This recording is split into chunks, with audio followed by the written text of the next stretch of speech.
नेत्र खुलेंगे, करो ध्यान साधना। आइए सुनते हैं आज की कहानी, एक भक्त ऐसा भी। दक्षिण भारत के गांव में एक ब्राह्मण परिवार रहता था। उस परिवार में एक बालक का जन्म हुआ, किंतु जब वो बालक थोड़ा बड़ा हुआ तो समय का चक्र कुछ ऐसा घूमा कि उसने अपने माता पिता को खो दिया।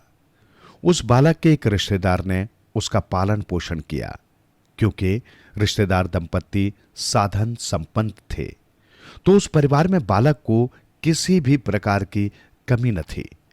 उन्होंने बड़े ही लाड़ प्यार से उस बालक का पालन पोषण किया। जब वो बालक जवान हुआ तो बुरी संगत में पड़ गया। जुआ खेलना, मदिरा पान करना इत्यादि बुरी आदतें उसमें प्रवेश कर गईं। कुछ समय पश्चात वो एक गड़िका के संपर्क में आ गया। उस गड़िका का नाम था चिंतामणि। जब वो चिंतामणि से मिला तो उसके रूप पर वो मोहित हो गया और उससे कहा, अब तू मेरे अलावा किसी अन्य पुरुष की तरफ देखोगे भी नहीं। तुम्हें जितना भी धन चाहिए, जो भी साधन चाहिए, मैं तुम्हें दूंगा। और वो अपना समय उस गड़िका के यहां ही बिताने लगा। एक दिन जिस रिश्तेदार दंपत्ति ने उसका पालन पोषण किया था, उन्होंने उसे बुलाया और कहा कि कल तुम्हारे पिताजी का श्राद्ध है, तो तुम ब्राह्मणों को भोजन करवाना और हो सके तो उस गड़िका के यहां न जाना। युवक ने उस दंपत्ति की बात मानी और दूसरे दिन अपने पिताजी का श्राद्ध किया, किंतु जब रात हुई तो उसे गड़िका की याद आने लगी और वो स्वयं को रोक न पाया तथा कड़ी बरसात में गरजते बादलों में वो उस गड़िका के घर की तरफ चल पड़ा।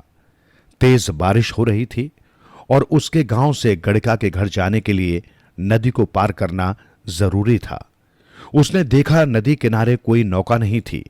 थोड़ी देर बाद उसकी नजर झाड़ियों में अटकी हुई एक लाश पर पड़ी और उस लाश के ऊपर बैठकर उसने नदी को पार किया। उस तेज बारिश में वो गड़िका के घर कैसे जैसे पहुंच गया। वहां पहुंचकर उसने आवाज लगाई, चिंतामणि। घने अंधेरे में चिंतामणि जब अपने कमरे से बाहर आई तो उसने देखा कि वो युवक उसके सामने खड़ा था। चिंतामणि आश्चर्यचकित रह गई। उस तेज बारिश में पूरी तरह से भीगा हुआ वो युवक और उसमें से विचित्र सी बदबू आ रही थी। उस युवक ने कहा, चिंतामणि, मुझे तुम्हारी बहुत याद आ रही थी, इसलिए मैं तुम्हारे पास चला आया। जब उसने चिंतामणि को वहां पहुंचने तक का पूरा वृत्तांत सुनाया तो चिंतामणि को बड़ी ग्लानि हुई। उसने कहा कि तुम्हारी मति पूरी तरह से भ्रष्ट हो चुकी है। तुम मुझे जैसी हाड़ मांस के पुतले से इतना लगाव रखते हो जिसका शरीर कुछ वर्षों के बाद नष्ट हो जाने वाला है। जिस लाश की बदबू तुम्हारे अंदर से आ रही है, एक दिन मैं भी उसी तरह एक लाश बन जाने वाली हूं। हे युवक, अगर तुमने इतना प्रेम श्री ठाकुर जी से किया होता तो वो स्वयं तुम्हें मिलने आ जाते।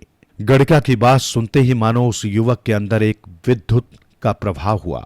उसे लगा कि उसके अंदर वर्षों से सोया हुआ एक सत्पुरुष जाग गया।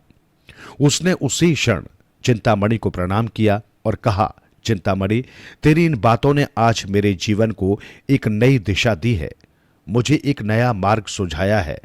तू आज से मेरी गुरु है, क्योंकि जीवन की दशा और दिशा बदलने के लिए जरूरी नहीं कि बड़े बड़े प्रवचन ही किए जाएं। कभी कभी एक वाक्य भी जीवन बदलने के लिए काफी है, और वो वाक्य आज तूने मुझसे कहा है। अब मैं चलता हूं, मेरा अंतिम प्रणाम स्वीकार कर। इतना कहकर वो युवक वहां से चल दिया और भगवान श्री कृष्ण का ध्यान हृदय में करते हुए वो मार्ग पर आगे बढ़ने लगा। चलते चलते वो एक दूसरे गांव में पहुंचा। उस गांव में जब वो पहुंचा तो उसने एक सुंदर स्त्री को जाते हुए देखा। उस स्त्री को देखकर वो फिर से अपना मार्ग भटक गया और उस स्त्री के पीछे पीछे चलने लगा। कुछ समय पश्चात वो स्त्री एक घर में चली गई और वो युवक बाहर खड़ा रहा। कुछ समय पश्चात एक पुरुष उस घर से बाहर आया। उसने उस युवक को देखा। देखकर लगता था कि कोई राहगीर है। पुरुष ने पूछा, आपके यहां आने का उद्देश्य? उस युवक ने कहा, अभी अभी जो स्त्री अंदर गई, एक बार उसे बुला दीजिए, मैं उसे ध्यान से देखना चाहता हूं। पुरुष बहुत ही समझदार था। उसने अपनी पत्नी को बाहर बुलाया और उस युवक से कहा कि इस स्त्री में तुम्हें ऐसा क्या देखना है। एक बार फिर उस युवक की अंतर चेतना लौट आई और उसी क्षण कांटों की एक झाड़ी जो वहीं पड़ी थी उठाई और अपनी आंखों को फोड़ दिया। कृष्णा कृष्णा करते हुए उसकी आंखों से रक्त निकलने लगा और वो व्यक्ति हिचकियां भर भर कर रोने लगा। उसी परिस्थिति में वो बाहर निकला और अपने मार्ग की ओर चल पड़ा। आंखों से रक्त बह रहा है, आंसू बह रहे हैं और एक छड़ी के सहारे वो आगे बढ़ने लगा। अपना पिछला जीवन और अपनी जीवन की बुराइयां मानो उसके मन मस्तिष्क में चल रही हों। घोर पश्चाताप की अग्नि में जलते हुए वो व्यक्ति ठाकुर जी का नाम स्मरण करते करते आगे बढ़ा। चलते चलते जब कुछ दिन बीत गए, भूख और प्यास से वो बेहाल होने लगा तो एक पेड़ के नीचे बैठा और भगवान श्री कृष्ण को याद करने लगा। उसने कहा, हे प्रभु, मुझे क्षमा करना। अब जीवन का सिर्फ एक ही लक्ष्य है, वो है आपको प्राप्त करना। अब मुझे सिर्फ आपका सहारा चाहिए। मेरी इन्हीं आंखों ने मुझे आपकी भक्ति के मार्ग से भटकाया था, तो इन आंखों को भी मैंने आपको सौंप दिया। अब सिर्फ आपके दर्शनों की लालसा है। इतना कहते कहते बिल्वामंगल जी पेड़ के नीचे विश्राम करने लगे। कुछ समय पश्चात उन्हें आवाज आई, बाबा, ओ बाबा, लो ये प्रसाद खा लो। आवाज एक बालक की थी और ऐसी मधुर वाणी बिल्वामंगल जी ने पहले कभी नहीं सुनी थी। उन्होंने कहा, बालक, तुम कौन हो और यहां क्या कर रहे हो? उस बालक ने कहा, बाबा, मैं गाय चराने वाला हूं। तुम्हें देखा और लगा कि तुम काफी वक्त से कुछ खाया पिया नहीं है, तो ये प्रसाद खा लो, तुम्हें अच्छा महसूस होगा। बिल्वामंगल जी ने उस प्रसाद को ग्रहण किया तो लगा कि इतना मीठा प्रसाद और इतना स्वादिष्ट प्रसाद उन्होंने पहले कभी नहीं खाया था। उस बालक ने कहा, बाबा, तुम देख नहीं सकते और तुम कहां जा रहे हो? बिल्वामंगल जी ने कहा, मुझे वृंदावन जाना है। बालक ने कहा, चलो, मैं तुम्हें वृंदावन ले चलता हूं और तुम्हारी छड़ी मुझे पकड़ा दो।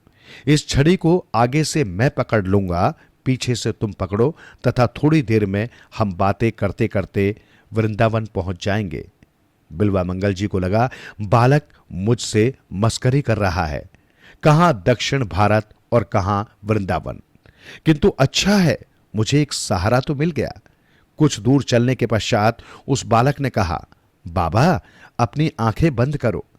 बिल्वामंगल जी ने कहा, मेरी आंखें तो पहले से ही बंद हैं, लेकिन तू कह रहा है तो कर लेता हूं। कुछ मिनटों के पश्चात बालक ने कहा, बाबा, अपनी आंखें खोलो। हम वृंदावन पहुंच गए। बिल्वामंगल जी को वृंदावन में चारों तरफ ठाकुर जी की जय जयकार सुनाई दे रही थी। चारों ओर उन्हीं के नाम का भजन चल रहा था, किंतु वे अचरज में पड़ गए। इतना शीघ्र हम वृंदावन कैसे पहुंच गए? और थोड़ा विचार करने के पश्चात उन्हें यह भान हुआ कि ये कोई साधारण बालक नहीं है। हो न हो, ये वही है जिसे संसार न जाने कितने नामों से पुकारता है। बिल्वामंगल जी विचार में थे और उस बालक ने कहा, बाबा, अब मैं चलता हूं, आप वृंदावन पहुंच गए हो। बिल्वामंगल जी उस बालक के चरणों में गिर पड़े और बोले, मैं जानता हूं प्रभु, ये आप हो। आपने मेरी पुकार सुनकर मुझ पर कृपा की है। प्रभु, मन से तो आपके दर्शन कर लिए, किंतु आज अपनी आंख फोड़ने का पछतावा हो रहा है। अगर आज मेरी आंखें होती तो मैं आपके दर्शन कर पाता। उस बालक ने बिल्वामंगल जी को उठाया और उनकी आंखों पर हाथ घुमाया। और ये क्या, बिल्वामंगल जी को लगा जैसे शरीर में एक अजीब सी ऊर्जा का संचार हुआ और उनकी रोशनी उन्हें वापस मिल गई और वे देख रहे हैं कि उस ब्रजमंडल की पावन धरती पर वे खड़े हैं और सामने श्री ठाकुर जी अधरों पर मंद मंद मुस्कान लिए खड़े हैं। बिल्वामंगल जी हिचकियां भर भर कर रोने लगे कि हे ठाकुर, हे कन्हैया, तूने मुझ जैसे पापी पर आज जो दया की है, मैं किन शब्दों में तुम्हारा शुक्रिया अदा करूं। ये मैं नहीं जानता। श्री ठाकुर जी ने बिल्वा मंगल को गले से लगा लिया और कहा कि हे बिल्वा मंगल, अब ये पावन वृंदावन ही तुम्हारा आवास स्थान रहेगा। तुम्हारा कल्याण हो। तथा इतना कहकर श्री ठाकुर जी अंतर्ध्यान हो गए। इसके पश्चात बिल्वा मंगल जी वृंदावन की पावन धरती पर ही रहे और श्री कृष्ण की अपार भक्ति की। श्री ठाकुर जी की कृपा से उन्होंने कृष्णमृत नामक ग्रंथ की रचना की। इस ग्रंथ में बिल्वा मंगल जी ने श्री ठाकुर जी के जीवन की अनेक लीलाओं का वर्णन किया। आज भी कई भागवत कथाकार कृष्णामृत ग्रंथ में वर्णित श्री ठाकुर जी की लीलाओं का गुणगान करते हैं और इस प्रकार बिल्वा मंगल जी सदा सदा के लिए हरि भक्तों में अपना नाम अमर कर गए। एक ऐसा भक्त जिससे वृंदावन लेने के लिए स्वयं से ठाकुर जी पहुंचे।